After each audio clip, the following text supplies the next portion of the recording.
সিঙ্গারা বানানোর জন্য প্রথমে ময়দা নিয়েছি, সাথে কালো জিরা, আটা দিয়েও বানানো যাবে। আর এর মধ্যে লবণ দিয়ে দিলাম পরিমাণ মতো, আর লাগবে সয়াবিন তেল। এই যে উপরে দিয়ে এবার সুন্দর করে মেখে নিতে হবে, ভালো করে সব মিক্স করে নিতে হবে। যে দলা মুট করে দলা পাকানো যায় এরকম করে নিতে হবে। এরপরে ঠান্ডা পানি দিতে হবে নর্মাল, আর শক্ত করে একটা গোলা বানিয়ে নিতে হবে। এরপরে ছোট ছোট করে লেচি বানিয়ে রাখলেই হবে।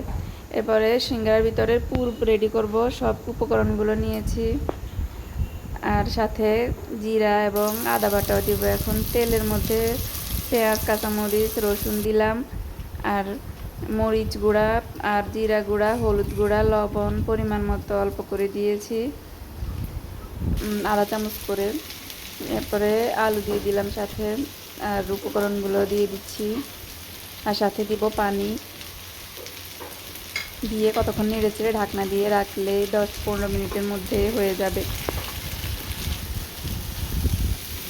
ভালো করে একটু নেড়ে চেড়ে মিক্স করে ঢাকনা দিয়ে রেখে দিতে হবে। এরপরে আটার গোলাগুলো কিছুক্ষণ প্রায় 10 মিনিটের মতো আমি ঢেকে রেখেছি। এরপরে ছোট ছোট করে গোল করে নিয়েছি পরিমাণ মতো নিয়ে, আর এরকম লম্বা মতো করে রুটিগুলো বেলে নিয়েছি, আর এগুলোর মধ্যখানে কেটে নিতে হবে। প্রায় আমার এখানে 22টার মতো হয়েছে, এবং এগুলো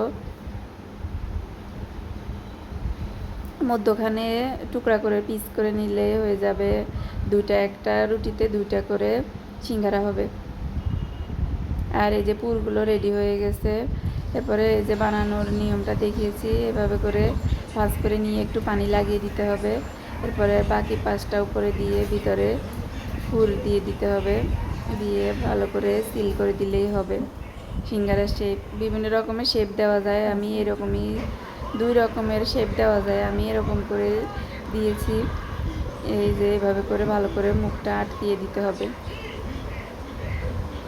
এগুলো অনেক দিন বানিয়ে ডিপ ফ্রিজে সংরক্ষণ করা যায়, আবার সাথে সাথে বানিয়ে খাওয়া যায়। যে আমি সবগুলো বানিয়েছি।